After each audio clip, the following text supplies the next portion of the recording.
Hello guys, welcome back to channel iTech world एकेटिव। आज की वीडियो अपने OOPS with Java subject unit number 3 को कंटिन्यू करने वाले हैं। ओवरऑल हमारा ये लेक्चर नंबर 20 रहेगा। सो आज की इस वीडियो में हम दो टॉपिक पढ़ेंगे, काफी सिंपल एंड इजी टॉपिक है। पहला जो टॉपिक रहेगा वो रहेगा हमारा फॉर ईच मेथड एंड दूसरा है ट्राई विच रिसोर्सेज। उससे पहले के जितने भी टॉपिक्स हैं हमने कवर कर लिए हैं डिटेल में। आज हम फॉर ईच मेथड एंड दूसरा ट्राई विद रिसोर्सेज इसको कवर करेंगे। दोनों ही काफी इजी टॉपिक है। ऐसा कोई टॉपिक नहीं है जो आपको एक बार में पढ़ के समझ में नहीं आएगा। एंड वन मोर थिंग, दोनों ही क्वेश्चन जो आएंगे 2-2 मार्क्स में आने के चांसेस है। स्टिल अगर ये 7 मार्क्स में आएंगे तो दोनों क्वेश्चन जो है मर्ज होकर के आएंगे for each method and try with resources. So start करते हैं अपने पहले टॉपिक फॉर ईच मेथड से। So the Java for each method is a utility function to iterate over a collection such as list, set और map and stream. Java में जो for each method है ये एक यूटिलिटी फंक्शन है। Utility function क्या होता है मैं आपको बता दूं। ऐसा फंक्शन जिसको हम बार बार ऑफन यूज कर सकते हैं। एक वर्ड आपने इंग्लिश में पढ़ा होगा, ऑफन। ऑफन का मतलब होता है जिसको हम बार बार, ऑफन माने रिपीटेडली। ठीक है। तो यूटिलिटी फंक्शन ऐसे फंक्शंस होते हैं जिनकी मदद से हम किसी भी फंक्शन को, किसी भी मेथड को बार बार यूज कर सकते हैं। तो द फोर ईच मेथड में, फोर ईच मेथड जो है वो एक यूटिलिटी फंक्शन है जिसको हम कॉमनली बार बार यूज कर सकते हैं। किस लिए? Iterate over a collection. Iterate का मतलब आप सब जानते हो, इटरेट माने रिपीटेडली उस चीज को करना। किसी भी, जैसे हम ए प्लस बी कर रहे हैं तो रिपीटेडली उसको ए प्लस बी करते रहना, उसको हम इटरेट बोलते हैं। यानी to execute something until a situation is existed or not existed. For example, जब तक 10 ना बजे तब तक खाना मत खाना। तो ये क्या होगी, एक इटरेशन होगी कि जब तक 10 नहीं बजेंगे तब तक खाना नहीं खाऊंगा। या फिर इसको हम ऐसे ही बोल सकते हैं कि 10 बजे खाना खा लेना। यानी जब तक 10 नहीं बजेंगे तब तक मैं खाना नहीं खाऊंगा, या जब 10 बजेंगे तब खाना खाऊंगा। तो एक इटरेशन का एग्जाम्पल हो गया रियल लाइफ में। ठीक है। किसके ऊपर होता है यूटिलिटी फंक्शन? किसके ऊपर इटरेट करता है? कलेक्शंस के ऊपर। जैसे कि लिस्ट हुआ, सेट हुआ, मैप हुआ, ये हमारे कुछ कलेक्शंस होते हैं। या फिर स्ट्रीम, स्ट्रीम को हम ऑलरेडी डिटेल में कवर कर चुके हैं। ठीक। तो फॉर ईच मेथड क्या करता है? It is use to perform given action on each element of the collection. इस कलेक्शन में जितने भी एलिमेंट होंगे, फॉर एग्जाम्पल मैंने एक लिस्ट बनाई, उसके अंदर जितने भी एलिमेंट हैं उनके ऊपर ये सारी एक्शन परफॉर्म करेगा। क्या? फॉर ईच मेथड क्या एक्शन परफॉर्म करेगा? इटरेट करेगा। ठीक है। कुछ ना कुछ लूप्स की तरह ही इसका काम है, आप समझ पा रहे होंगे। तो the for each method has been added in the following places. किस किस चीजों की जगह हम फोर ईच मेथड को यूज कर सकते हैं? पहला तो हुआ आपका इटरेबल इंटरफेस। इटरेबल इंटरफेस कौन कौन से होते हैं मैं आपको बता दूं। लिस्ट और सेट को हम इटरेबल इंटरफेस बोलते हैं। ठीक है। तो this makes iterable dot for each method available to all collection, सारे कलेक्शन, लेकिन मैप को छोड़ के, क्योंकि मैप हमारा इटरेबल इंटरफेस नहीं होता। तो लिस्ट और सेट पे यूज कर सकते हैं। दूसरा मैप पे यूज कर सकते हैं। For each method operation available to all map classes. Third हम स्ट्रीम इंटरफेसेस पे यूज कर सकते हैं। इसके लिए दो फंक्शन होते हैं, for each method and for each ordered. दोनों ही ऑपरेशंस अवेलेबल होते हैं हर टाइप की स्ट्रीम के लिए, लेकिन हमारे सिलेबस में खाली फॉर ईच मेथड है तो हम उसी पर डिटेल में पढ़ेंगे। अगर आपसे कोई पूछे या फिर 2 मार्क्स में ये आ जाए तो आपको ये भी लिखना है कि दो तरीके के होते हैं, for each and for each order. ठीक है। इतना आपको समझ में आ गया। अब और बात कर लेते हैं इसकी डिटेल में, क्योंकि 2 मार्क्स में आएगा तो इतना मोर देन इनफ है। अगर 2 लाइन भी लिखोगे तो ये मोर देन इनफ है। अगर इसलिए क्वेश्चन 7 मार्क्स में आ गया मर्ज होकर के, तो आपके पास ये सारी चीजें लिखने के लिए होनी चाहिए। ठीक है। अब Java provides a new method for each to iterate the element. वही बात है, जावा एक न्यू मेथड प्रोवाइड करता है फॉर ईच नाम से, जो क्या करता है? एलिमेंट्स को इटरेट करता है। It is defined in iterable and stream interface. यानी इटरेबल और स्ट्रीम इंटरफेस में डिफाइन होता है। It is default method defined in the iterable interface. ठीक है। Collection classes which extend iterable interface can use for each loop for iterate element. Same वही बात है, लिस्ट, सेट और मैप स्ट्रीम को हम यूज कर सकते हैं। ठीक है। ये करता क्या है? This method takes a single parameter which is a functional interface, so you can pass lambda expression as an argument. अब ये वाली लाइन उसको समझ में नहीं आएगी जिसने पहले वाले टॉपिक्स नहीं पढ़े होंगे। तो ये करता है, ये मेथड एक सिंगल पैरामीटर लेता है जो कि एक फंक्शन इंटरफेस होता है। फंक्शन इंटरफेस बहुत इंपॉर्टेंट टॉपिक है, ये पहला ही टॉपिक है यूनिट का, इसको अच्छे से करना है। ठीक है। अब मैं बता देता हूँ फंक्शन इंटरफेस होता क्या है, जिसमें एक एब्स्ट्रैक्ट मेथड होता है और डिफॉल्ट स्टैटिक मेथड कितने भी हो सकते हैं। ठीक है। तो ये एक सिंगल पैरामीटर लेता है जो कि फंक्शन इंटरफेस होता है, ताकि हम लेमडा एक्सप्रेशन को एज एन आर्गुमेंट पास कर सके। लेमडा एक्सप्रेशन क्या होता है? एक टेक्निक होती है फंक्शन इंटरफेस को इम्प्लीमेंट करने की। तो for each method signature in iterable interface, किसी भी इटरेबल इंटरफेस में इसका सिंटेक्स क्या होगा? तो इसका सिंटेक्स होगा डिफॉल्ट वर्ड। ये आपका फंक्शनल इंटरफेस हो गया, फॉर ईच आपका मेथड हो गया, ये आपका लेमडा एक्सप्रेशन का वो हो गया कुछ कुछ सिंटेक्स। ठीक है, तो आप समझ गए होंगे ये वाली लाइन। अगर आप ये वाली लाइन को ध्यान से पढ़ोगे तो आप सिंटेक्स भी इजिली बना लोगे, और या फिर सिंटेक्स को समझ जाओगे तो ये वाली लाइन भी इजिली बना लोगे। इसमें करा क्या है? हमने सबसे पहले एक फंक्शनल इंटरफेस लिया है, फिर फोर ईच मेथड लिया है, फिर एक सिंगल पैरामीटर लिया, उसके अंदर लेमडा एक्सप्रेशन को पास किया है। ठीक है, तो ये हो गया हमारा फोर ईच मेथड। एक बार इसका एग्जांपल भी देख लेते हैं। इसमें हमने कुछ नहीं किया, जावा एरेस को इंपोर्ट किया है, लिस्ट को इंपोर्ट किया है, फॉर एग्जांपल नाम से क्लास बनाई है, फिर हमने मेन मेथड बनाया है अपने लिस्ट का, फिर हमने कुछ इटरेशन यहाँ पे कराई है। किससे कराई है? ये कुछ इटरेशन लिख दी हमने, उसके बाद क्या करा? सिंपल लैम्डा एक्सप्रेशन की मदद से हमने इसका आउटपुट निकाला, ये आप देख सकते हैं। सिमिलरली हमारा यहाँ पे आउटपुट भी आ गया। आपको एज इट इज लिखना है। एग्जाम में अगर 7 मार्क्स में क्वेश्चन आएगा तो आपको एग्जाम्पल लिखना है, इंपॉर्टेंट है। 2 मार्क्स के लिए सिर्फ आपको डेफिनेशन मोर देन एनफ है। ठीक है, इसमें हो क्या रहा है मैं आपको बता दूं।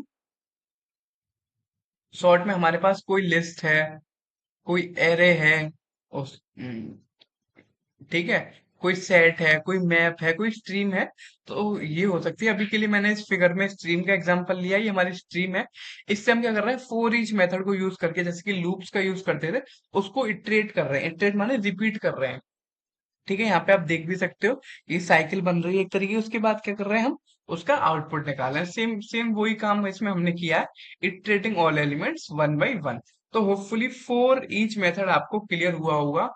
ठीक है, अब हम बात करते हैं नेक्स्ट टॉपिक। उससे पहले प्लीज इस चैनल को सब्सक्राइब करना ना भूलें, एंड बेल आइकन को जरूर प्रेस करें, ताकि कोई भी वीडियो की नोटिफिकेशन आपसे मिस ना हो। बाकी सब्जेक्ट्स की प्लेलिस्ट भी हमारे चैनल पे अवेलेबल है। साइबर सिक्योरिटी है, टफल है, ओएस है, उनको भी एक बार जरूर चेक करें।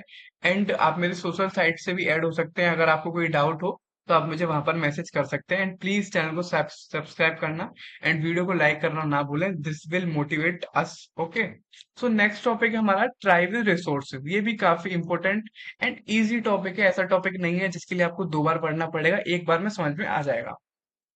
ठीक है, अब मैंने बोला ट्राई विद रिसोर्सेज, तो जिसने सेकंड यूनिट अच्छे से पढ़ी होगी तो उसको ट्राई वाला वर्ड ना पढ़ते ही कुछ कुछ दिमाग में आ गया होगा।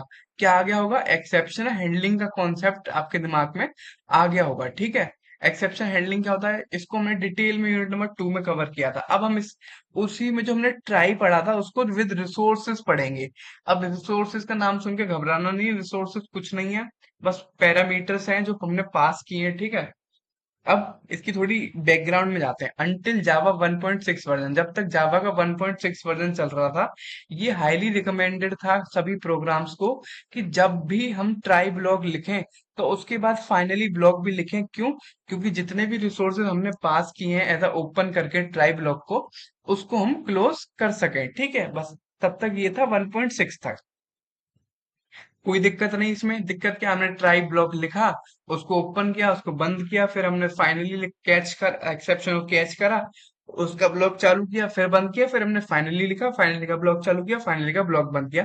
कोई दिक्कत नहीं थी इसमें। ठीक है, लेकिन 1.6 तक तो कोई दिक्कत नहीं थी, यही चल रहा था। फिर किसी महान व्यक्ति ने कुछ ऑब्जर्व करा कि इस अप्रोच में कुछ ना कुछ तो प्रॉब्लम है।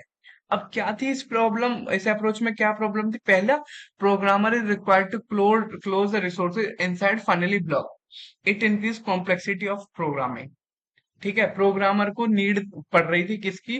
फाइनली ब्लॉक के अंदर उस रिसोर्सेज को क्लोज करने की, जिससे कि प्रोग्राम की कॉम्प्लेक्सिटी बढ़ रही थी। दूसरा, we have to write finally block compulsory and it is increase length of the code. Second part ये कि हमें फाइनली ब्लॉक कंपल्सरी था लिखना, तो जिससे कि हमारे कोड की लेंथ बढ़ रही थी। ठीक है, ये हो गया 1.6 की बात। अब इसका एग्जांपल भी देख लेते हैं हम। 1.6 का सिंटेक्स। अब उसमें हम क्या करते थे? पहले हमने ट्राई ब्लॉक लिखा, उसका उसको स्टार्ट किया उसका ब्लॉक, फिर हमने कोई रिसोर्सेज है उसको यूज करा, फिर ब्लॉक को एंड करा, फिर कैच स्टार्ट किया, हमने इनिशियलाइज किया।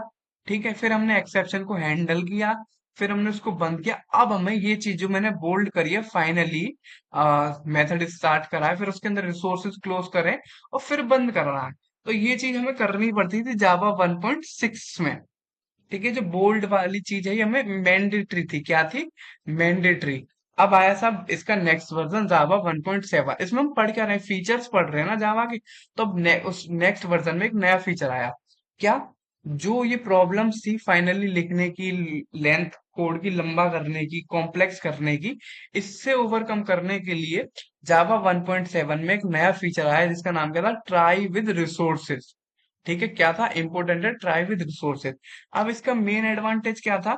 जो भी रिसोर्सेज है हमने ओपन किया as a part of try block, वो अपने आप क्लोज हो जाएगा ऑटोमेटिकली, जब वो एक बार उसका कंट्रोल या तो खत्म हो जाएगा नॉर्मली या एबनॉर्मली। सो इसमें हमें क्या जरूरत पड़ेगी? हमें जरूरत नहीं पड़ेगी उस ब्लॉक को फाइनली लिख करके एक्सप्लिसिटली, एक्सप्लिसिटली मतलब या जो प्रोग्रामर करता है उसके द्वारा करने की, जिससे क्या होगा? हमारे प्रोग्राम की कॉम्प्लेक्सिटी कम होगी और रिड्यूस होगी, राइट?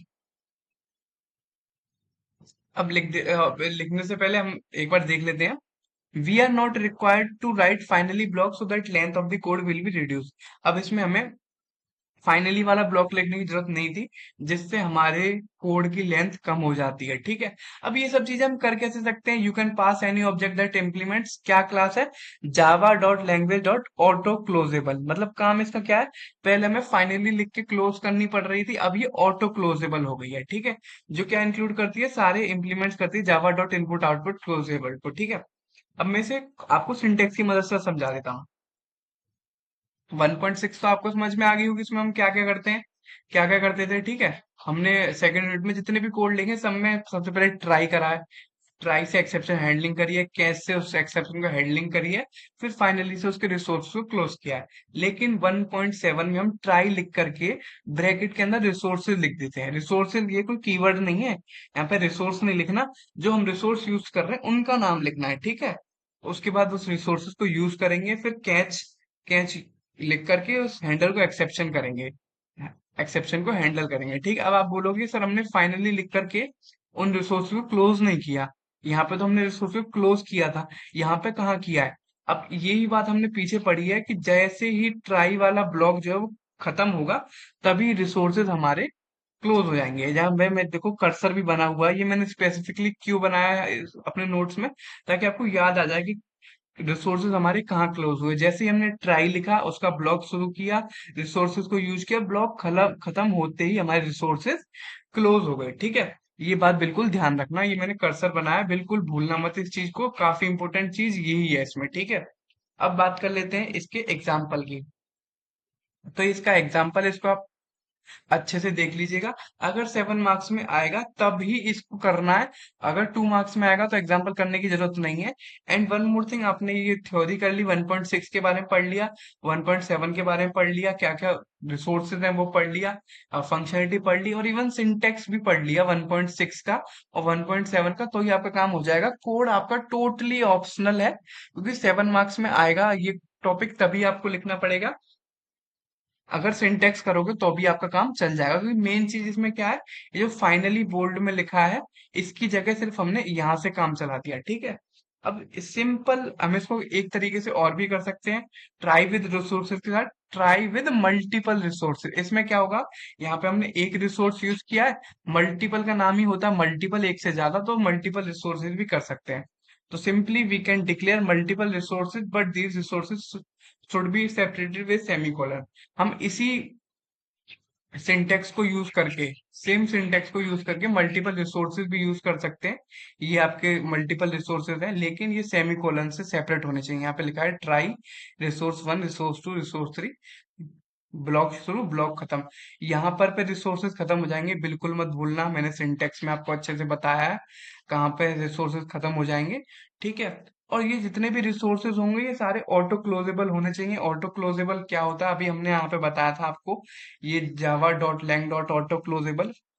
एक रिसोर्सेज ऑटो क्लोजेबल तब कहलाएगा जब वो इस वाले क्लास को इस वाले इंटरफेस को उसकी क्लास जो है इम्प्लीमेंट करेगी। ठीक है, ये चीज समझ में आ गई। मल्टीपल रिसोर्सेज के साथ भी अगर 7 मार्क्स में आएगा तो ट्राई विद रिसोर्सेज पूछेगा, फिर उसके सिंटेक्स पूछेगा, हो सकता है प्रोग्राम पूछ ले।